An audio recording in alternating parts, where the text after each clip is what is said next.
우리 지난 한 주 또 어떻게 지냈습니까? 지난 우리 주일에는 우리가 기도에 대한 이야기를 또 여러분에게 알려줬습니다. 오늘은 두 번째 시간, 말도 많고 탈도 많은 한 가지에 대한 이야기를 하려고 하는데 바로 영성에 대한 이야기입니다. 지난 한 세기 동안에 많은 사람들의 주목을 끌었던 여러 단어가 있었지만 그 중에 한 단어 하나 꼽자면 아마 spirituality가 아닌가 싶습니다. spirituality, 우리나라 말로 따지면은 영성이라고 바꿔집니다.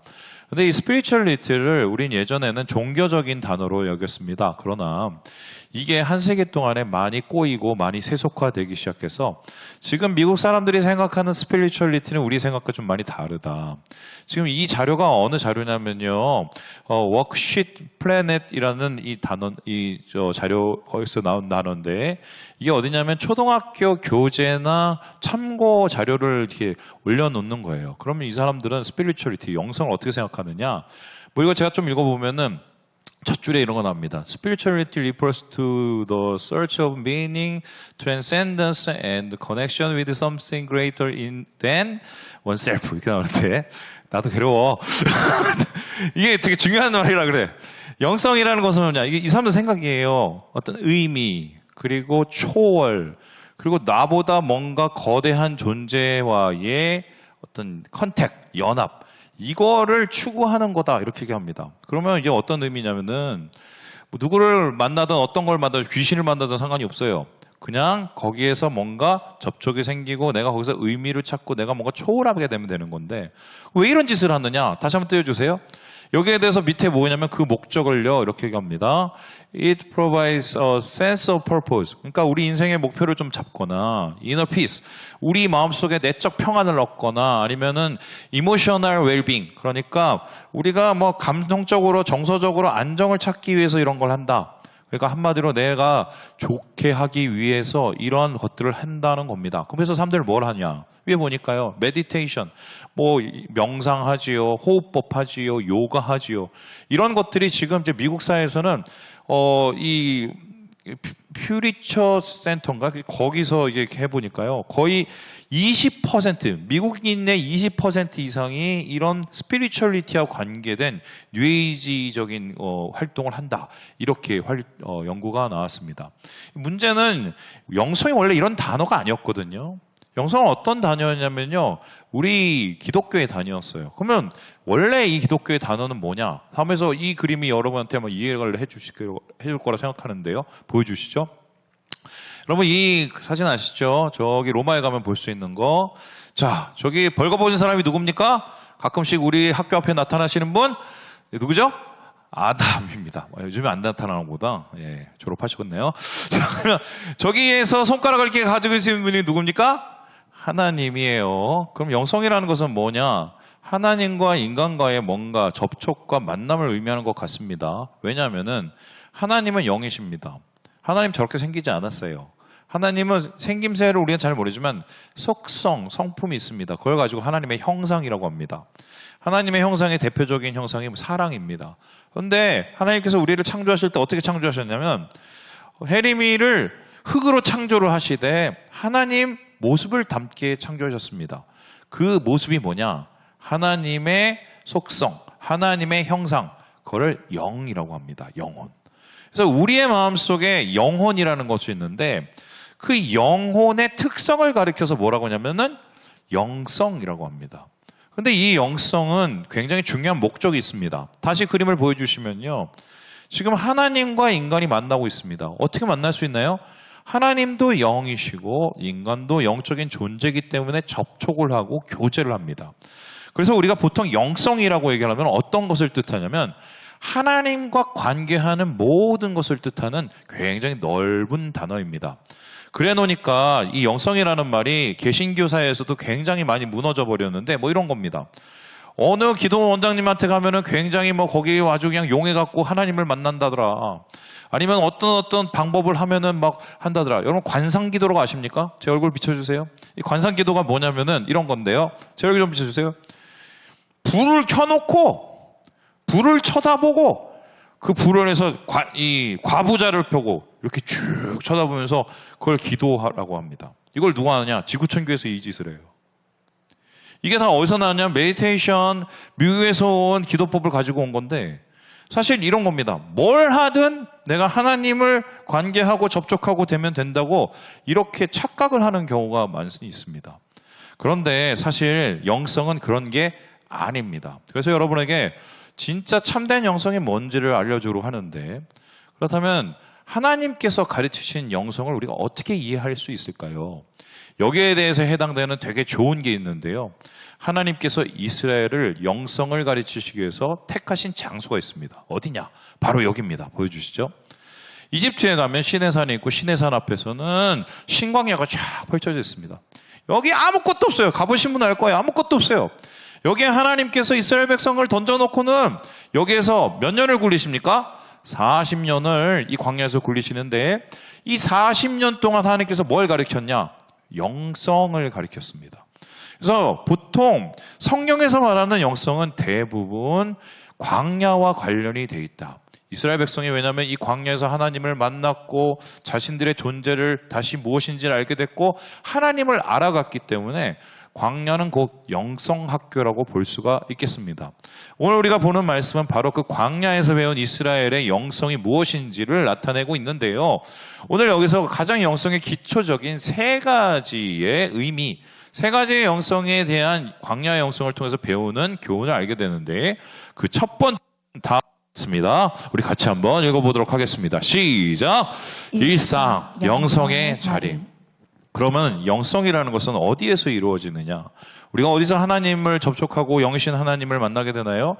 우리가 보통 생각할 때 바로 여기 교회를 생각하게 됩니다.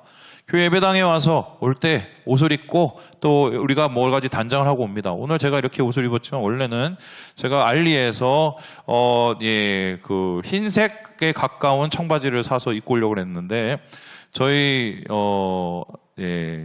예지가 그건 절대 입고 가지 말라고 해서 준비를 했어요. 여러분을 만나려고. 하지만 우리는 더 중요한 건 뭡니까? 하나님을 만나려고 준비를 하죠. 그래서 여기 모입니다. 그러면은 여기는 가장 영성이 충만한 곳이 돼야 됩니다. 진짜일까요? 하나님께서 그렇게 영성이 충만한 곳이 되려고 했었으면 아마 한 곳에서 가장 영성이 깊은 곳을 정해서 거기서 만났을 겁니다. 웬걸요? 하나님이 40년 동안 어디에서 이스라엘 백성을 만났느냐? 광야 모든 곳에서 만납니다. 그래서 영성이라는 것은 어디에서 이루어지느냐? 모든 삶의 자리, 특별히 우리의 일상의 자리라고 얘기할 수 있는데 여기에 대해서 2절에 이렇게 얘기를 하고 있습니다. 우리 같이 한번 읽어보도록 하죠. 시작! 네, 하나님 여호와께서 이 40년 동안에 내게 광야길을 걷게 하신 것을 기억하라. 이는 너를 낮추시며 너를 시험하사 내 마음이 어떠한지 그 명령을 지키는지 지키지 않는지 알려 하심이라. 왜 하나님께서 광야에서 영성을 가리키를 원하셨을까? 그것은 바로 그들의 삶의 터였고 두 번째는 하나님 외에는 아무것도 없기 때문입니다. 이 미드바르라고 하는데 이 미드바르하고 관계된 비슷한 단어가 있어요. 한번 앞에 보여주시죠. 바로 이 단어들인데요. 광야라는 단어는 미드바르인데 앞에 무를 빼버리면 다바르가 됩니다. 이게 뭐냐면 말씀이에요. 그리고 앞에 이것을 연음을 시키면 드비르가 됩니다. 이게 뭐냐? 지성소입니다. 그래서 영성이라는 것을 왜 광야에서 가르쳤냐? 거기는 하나님이 직접 대고 얘기할 수 있었고 바로 하나님께서 직접 그들과 함께 하시는 임재의 장소가 되었기 때문에 그들은 거기서 하나님을 배워간 것이지요.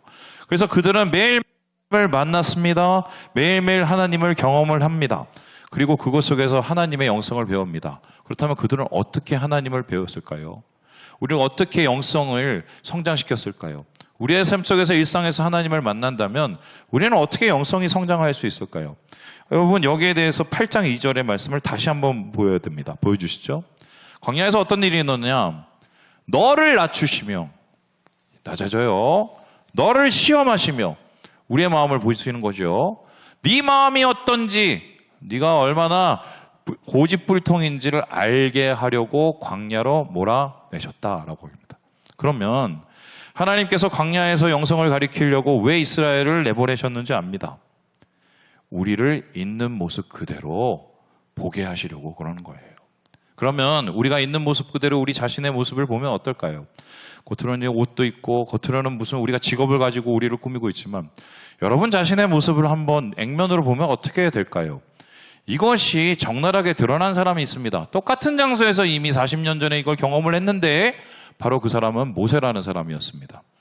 어느 날 갑자기 모세가 무명으로 40년 동안 양치기를 하다가 매일 가던 곳을 양하고 같이 가고 있었는데 막 불이 타오릅니다. 그런데 나무가 안 타요. 이게 뭐지? 불 구경하러 갔습니다. 근데 그곳에서 하나님의 음성 듣죠? 이곳은 거룩한 곳이니 야, 네 신발을 벗어.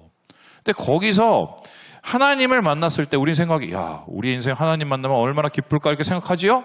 그런데 모세의 반응은 달랐어요. 어떻게 했습니까? 하나님, 내가 무엇이건데? 자기 자신이 비참해집니다. 이런 일들은 성경에 너무 많이 나타나요. 예를 들어서 이사야를 한번 보죠. 이사야가 하나님의 존전 앞에서 뭐라고 얘기하는지 아십니까? 내가 망하게 되었도다. 우리가 하나님 앞에 서서 우리의 모습을 보게 되면 비참합니다. 왜요? 우리의 욕망, 우리의 보잘것없음, 우리의 욕심, 우리의 고집, 죄 다 드러납니다. 그래서 하나님은 일부러 광야로 데리고 왔어요. 다 까려고요. 그럼 그 왜 까셨냐? 이때 모세가 하나님 앞에 엎드렸을 때 하나님 어떻게 했습니까? 아니야. 너는 그렇게 부족하지만 내가 너와 함께 해줄게. 그리고 너를 이스라엘 백성에게 보내줘서 너를 사용해서 너를 구원할 거야. 그 사람들 구원할 거야. 일으키세요. 그래서 광야에서 하나님께서 우리의 일상 속에서 하나님께서 이 광야의 영성을 배우게 하시는 것은 우리의 부족함을 깨닫고 하나님의 크신 은혜를 깨달아서 그것으로 살아가게 만들려고 하는 겁니다. 왜요? 우리는 하나님 앞에 그런 존재니까요. 그래서 영성이라는 것은 바로 이러한 당연한 것이 필요한데 일상에서 우리가 하나님을 만나는 영성을 키우기 위해서는 이 세 가지를 꼭 해야 됩니다. 우리 같이 한번 읽어볼까요? 시작! 열다, 비우다, 채우다. 다시 한번 해볼게요. 시작! 열다, 비우다, 채우다.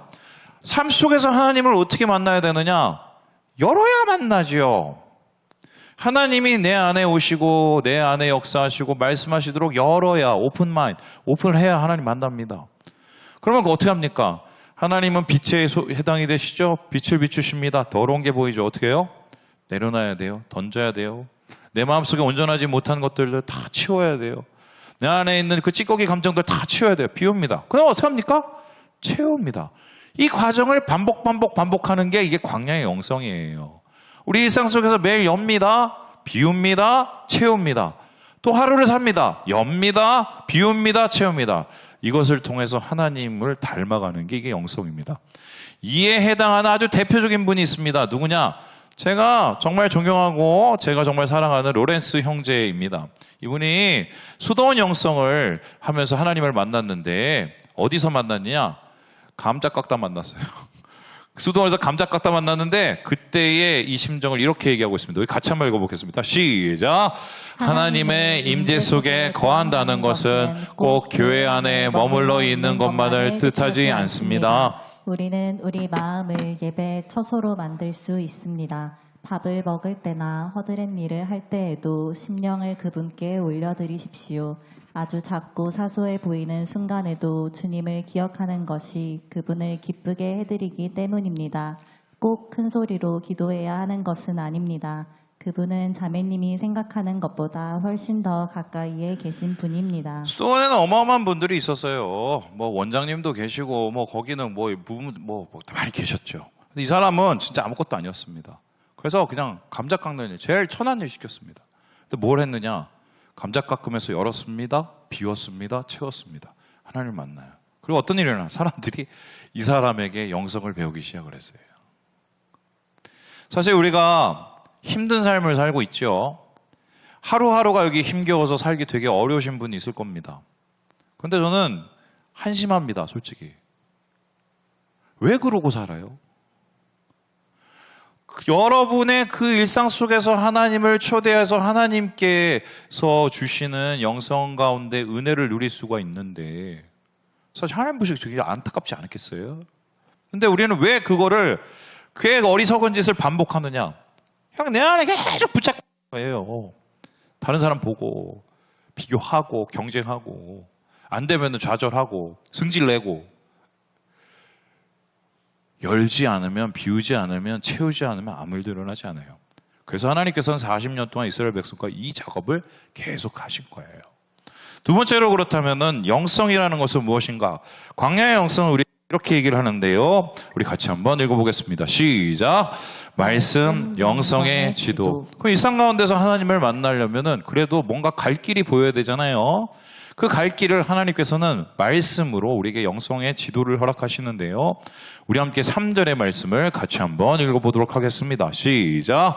너를 낮추시며 너를 줄이게 하시며 또 너도 알지 못하며 내 조상들도 알지 못하던 만나를 내게 먹이신 것은 사람이 떡으로만 사는 것이 아니요 여호와의 입에서 나오는 모든 말씀으로 사는 줄을 내가 알게 하려 하심이니라. 우리가 뭘로 산다고요?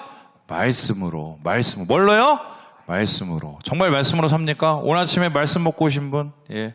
말씀 한 끼 어떠셨나요? 예. 브런치 말씀, 점심 말씀 어떠셨나요?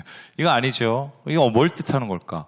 재밌는 거는 이 광야에서 만나가 났었을 때 이스라엘 백성에게 말씀이 없었습니다. 율법이 없었어요. 그럼 뭐가 있었냐? 만나만 있었습니다. 그런데 신기한 게 만나를 가지고 하나님이 말씀이라고 얘기합니다. 이해가 되나요? 왜 그랬을까? 말씀이라는 게 얘기해요. 야, 내일 아침에 가봐. 그러면 땅에 막 뭐가 떨어졌을 거야. 그거 주워서 먹어. 근데 하루 이상 안 돼. 그 다음날 가면 어떻게 해요, 하나님? 그 다음날은 그 다음날 게 있지. 그리고 먹어. 아, 맞다. 금요일 날은 2끼씩 먹어. 2끼를 챙겨. 왜냐면 토요일 날 예배 드려야 되잖니? 요겁니다. 되게 쉽죠? 이스라엘 백성 근데 요거를 잘했을까요? 못했을까요? 맨 처음에 못합니다. 지네 하던 방식이 있어요. 뭐예요? 여러분 저 다람쥐 이런 거 보세요. 다람쥐 겨울 날려고 막 그 도토리 막 뭐 이런 거 모으면 어떻게 됩니까? 먹지도 못할 거 땅에 다 갖다 놓고 제가 동물의 왕국을 되게 좋아하는데 어디 묻었는지 까먹는데요. 다람쥐가 인간도 똑같아요. 고르고 사는 거예요. 그 방식대로. 왜냐하면 이 사람들은 노예였기 때문에 당장 뭐가 있으면 비축하고 생존을 위해서 막 다른 사람 거 뺏고 막 경제하고 그렇게 하지 말라는 거예요. 내가 내일 준다니까 내 말을 믿어 좀. 그냥 가서 주워 먹어. 그렇게 40년 동안 했습니다. 거기서 끝나나요? 야, 오늘 내가 이 구름 기둥이 있으니까 오늘 여기 좀 쉬어. 내일은 갈 거야. 구름 기둥 움직여요. 가요. 그게 말씀이에요. 하나님의 말씀 딴 거 없어요. 하나님의 음성을 듣고 반응을 하고 우리가 그걸 따르는 겁니다. 그래서 그런 따르는 인생을 통해서 하나님과 주시는 은혜를 쫓아가는 게 이게 영성이거든요. 이런 말씀을 몇천 년 후에 다시 리바이벌 하신 분이 있는데 누구냐? 예수님인데요. 우리 함께 마태복음 4장 말씀을 같이 한번 읽어보도록 하겠습니다. 시작. 예수께서 대답하여 이르시되 살 것이 아니요 나오는 모든 말씀으로 살 것이라 하였느니라 하시니. 여기서 말씀으로 사는 게 뭔지를 되게 중요하게 이해하고 있습니다. 여러분 떡도 중요하지만 예수님께서는 말씀으로 사는 게 뭔지를 강조하셨는데 여기서 특별히 모든 말씀으로라는 단어를 보면 에피파스 레마예요. 근데 파스라는 단어는 모든이라는 뜻이고 레마라는 말은 뭐냐면 살아있는 목소리입니다. 하나님의 살아있는 목소리로 산다는 거예요. 그러면은 어떻게 하나님의 살아있는 목소리로 사냐? 여기서 전치사인 의로가 중요한데 이게 뭐냐면 에피인데요. 이게 뭐냐면 무엇 위에예요. 무엇 가까이에. 하나님의 살아있는 음성을 가까이에 두고 그 위에서 우리의 삶을 살아가는 겁니다. 목사님 그렇게 어떻게 삽니까? 모든 영성가들은 그렇게 살았어요. 어떻게 살았느냐? 물어보는 거예요. 하나님 오늘 제가 누구 만나는데 어떻게 할까요? 하나님 내가 오늘 기분이 정말 들어 죽겠는데 어떻게 할까요? 하나님 내가 오늘 화가 나는데 어떻게 할까요? 하나님 제가 오늘 교회 가기 싫은데 어떻게 할까요? 하나님 내가 누구를 보는데 짜증나는데 어떻게 할까요? 여러분 이렇게 물어봅니까? 저는 물어봅니다. 그래서 제 입에서 많이 물어보시는 분들은 대부분 안 좋은 분들입니다. 하나님 힘드니까 물어보는 거잖아요. 그죠? 마찬가지예요. 우리가 하나님하고 동행하고 하나님과 함께 살아가고 영으로 교통하는 것은 주의 음성 가운데 살아가는 거예요. 하나님, 목사님, 나는 음성이 잘 안 들려요. 그런데요, 여러분, 이미 음성은 나와 있어요. 어디 나와 있습니까? 성경에 다 나와 있어요, 성경에. 그리고 이 성경을 통해서 감동을 하시는 거예요, 성령님께서. 하나님의 말씀으로 살아간다는 것은 그렇게 하나님의 마음에 있는 말씀으로 내 삶을 이루어간다는 것인데요. 그래서 말씀으로 살아가기 위해서 말씀의 영성은 3가지의 태도가 필요합니다. 우리 같이 한번 읽어볼까요? 시작! 들으라, 비추라, 따르라. 다시요. 들으라, 비추라, 따르라. 일단 들어야 돼요. 하나님 뭐라고 하신 들어야 됩니다. 어떻게 듣습니까? 멈춰야 듣죠. 막 바쁘게 살아가고 하면 안 들립니다. 들을 수가 없어요. 맨날 유튜브만 보면 들립니까? 절대로 안 들립니다. 멈춰야 듣습니다. 여러분, 기도가 뭡니까? 멈추는 것으로부터 시작이 되는 거예요. 왜 기도를 못하나요? 안 멈추니까 기도를 못하는 거예요. 멈추고 듣습니다. 그럼 어떻게 해요? 그 듣는 것으로 내 마음 찔립니다. 비춰보는 거죠. 솔직하게. 그러기 위해선 용기가 필요하죠. 내 비참함이 다 드러나야 되니까. 그리고 어떡합니까? 따릅니다. 하나라도 의지를 가지고. 이렇게 이스라엘 백성이 40년 동안 그러면서 배웠어요. 하나님 말씀을 맨날 듣고 주소, 가, 멈춰. 오케이, 오늘 예배날. 이거를 40년 동안 배웁니다. 그리고 하나님 말씀으로 의지하며 살아가는 걸 배우죠. 그게 바로 성경이 얘기하고는 영성. 오늘날도 하나님께서 우리에게 그것을 원하신다는 것입니다. 자, 그렇다면 마지막으로 광야를 통해서 하나님께서 이스라엘 백성에게 가르치신 영성은 어떤 것일까요? 우리 같이 한번 읽어보도록 하겠습니다. 시작! 공동체 영성의 완성. 하나님께서는 이 영성의 끝을 분명히 알고 계셨습니다. 그림을 갖고 계셨는데 그 그림은 무엇일까? 여기에 대해서 7절에 이렇게 얘기를 하는데 우리 같이 한번 읽어보도록 하겠습니다. 시작! 내 하나님 여호와께서 너를 아름다운 땅에 이르게 하시나니 그곳은 골짜기든지 산지든지 시내와 분천과 샘이 흐르고. 이 말씀을 보면 마치 이스라엘 백성들의 영성의 끝이 가나안에 들어가서 잘 먹고 잘 사는 것처럼 생각이 됩니다. 그런데 절대로 그게 아니었어요. 주님의 그림은 하나님 때문에 잘 먹고 잘 사는 거였으면 그냥 나일강에서 이집트 사람 쫓아내고 거기서 잘 먹고 잘 사게 해주셨겠죠. 굳이 40년을 굴려가면서 가나안에 가게 하는 이유는 그건 아니겠죠. 그럼 뭡니까? 하나님께서 이 사람들을 영성의 민족으로 만들기 시작했어요. 그 영성의 민족은 뭐예요? 제사장 나라예요. 그래서 하나님을 만나고 예배하고 하나님을 매일 경험하면서 하나님 뜻에 따르는 그 사람들로 세우기를 하나님께서 원하셨기 때문에 하나님께서 광야를 돌이키신 것이다. 그런데 이러한 하나님의 꿈은 아직도 여전히 남아있는데요. 영성은 결국 하나님을 닮아가는 거예요. 우리는 하나님을 직접 본 적이 없으니까 예수님을 닮아가는 겁니다. 그럼 예수님은 무엇을 쫓아가셨을까요? 예수님의 궁극적인 목적이 무엇이었을까? 여기에 요한복음 17장에서 이렇게 얘기를 하고 있는데 우리 같이 한번 읽어보도록 하겠습니다. 시작! 아버지여, 아버지께서 내 안에 내가 아버지 안에 있는 것 같이 그들도 다 하나가 되어 우리 안에 있게 하사 세상으로 아버지께서 나를 보내신 것을 믿게 하옵소서. 그러니까 하나님께서는 존재 방식이 삼위일체예요. 삼위일체는 뭐냐? 연합이에요. 세 분이 하나거든요. 공동체입니다. 그렇다면 오늘 우리에게 하나님께서 원하시는 영성의 최종 목표는 뭐냐? 연합이에요. 공동체. 근데 이게요, 굉장히 특이합니다. 왜요?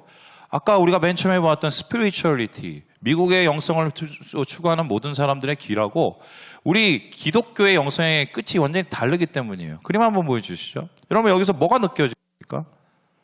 다 명상하고 하죠? 이 사람들의 공통적인 특징이 뭔지 아세요? 지극히 개인주의다. 개인 주관적이죠. 그래서 나한테 맞으면 오케이. 혼합적이죠. 주관적으로 모든 것을 선택합니다. 이게 소위 세상에서 말하는 지금의 삶의 주관과 가치하고 되게 맞아떨어지죠. 그런데 성경은 이건 잘못된 영성이라고 얘기합니다.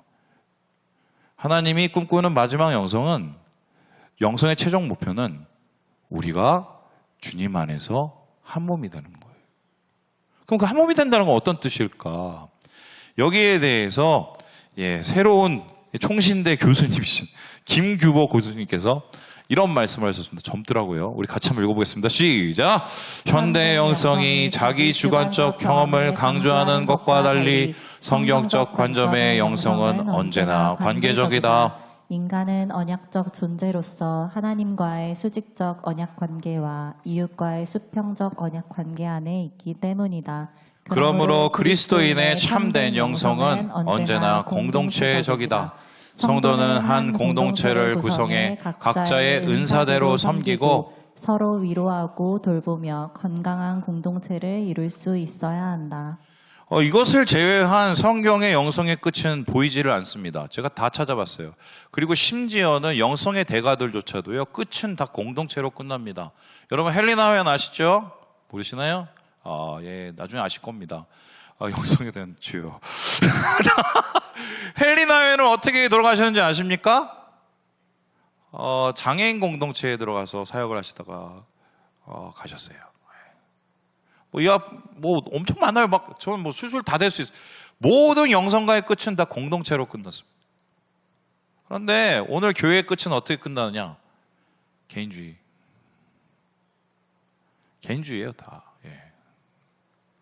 저는 여기서 우리 교회들의 종말을 제가 보고 있어요. 그냥 나만 평안하면 땡. 내가 만족하면 땡. 뉴에이지예요. 복음 아닙니다. 목사님 그렇게 불편하게 살 필요가 있나요? 제 얘기 해드릴까요? 저 예전에 운동하던 사람이었어요. 그 운동 말고 이 운동 하던 사람이었어요. 얼마나 제가 운동을 열심히 했냐면 1학년에서 사수대로 뽑혀갖고 예, 화염병 던지고 예, 제가 쇠파이프 들고 싸우던 사람이었습니다. 1학년은 안 뽑아줘요. 난 뭘 하든 되게 열심히 했거든요, 그 당시에. 근데 배신당했어요. 죽을 뻔했어요. 죽으려고 그랬어요. 제가 예전에 여기 우리 집이 의정부에 잠깐 한 2년 동안 피신 온 적이 있었었는데 가끔씩 얘기해 주죠. 저기 앞에 호은 건영 아파트 올라가갖고 옥상에서 소주 마시면서 예 비행기 접어서 날리던 사람입니다. 떨어져 죽으려고. 제가 어떻게 살아있는지 아세요? 우리 공동체 때문에 살아있어요. 예, 나를 불러다가 예, 수도원에 데리고 와갖고 기도해 주시던 그 형님들, 누님들. 또 학교 갔더니 또 나를 끌고 가갖고 또 매주마다 밥 먹이고 그때 돈도 없었거든요. 기도해 주고 용기 불어넣어 주고. 나중에 군대 갔다 와서 다 망가졌을 때 어떻게 된 줄 아십니까? 그때 똑같이 그런 아픔을 겪었던 형님들, 동기들 와서 기도해 주고 함께 해 주고. 저는 그분들 다 부족하신 분이고 연약한 분이지만 저는 거기서 본 게 한 가지가 있어요. 그게 뭔지 아십니까? 하나님이에요. 진정한 영성은 내가 누군가의 하나님이 되어주는 거예요. 하나님처럼 해주는 거예요. 정확하게 얘기하면. 하나님의 마음으로. 그래서 저는 어떻게 생각해요? 되든 안 되든 끝까지 공동체를 위해서 살아야 됩니다. 교회는. 이게 깨지면 끝이에요. 영성은 없어요. 개인주의적 영성은 종말이에요. 종말. 자, 하나님의 마지막 꿈의 이야기를 마치고 읽고 여기서 하나님이 제일 좋아하시는 게 뭘까요? 저는 성경에서 단연 이 구절이라고 생각하는데 우리 함께 같이 스파냐서 읽고 마치도록 하겠습니다. 시작. 너의 하나님 여호와가 너의 가운데 계시니 그는 구원을 베푸실 전능자이시라. 그가 너로 말미암아 기쁨을 이기지 못하시며 너를 잠잠히 사랑하시며 너로 말미암아 즐거이 부르며 기뻐하시리라 하리라. 아멘. 부족하고 연약한 사람들끼리 모였지만 그 가운데 하나님이 기뻐하셔서 함께 하시고 노래를 부르십니다. 축복해 주시죠. 저는 오에커스가 진짜 그런 하나님의 영성의 장소가 됐으면 좋겠어요.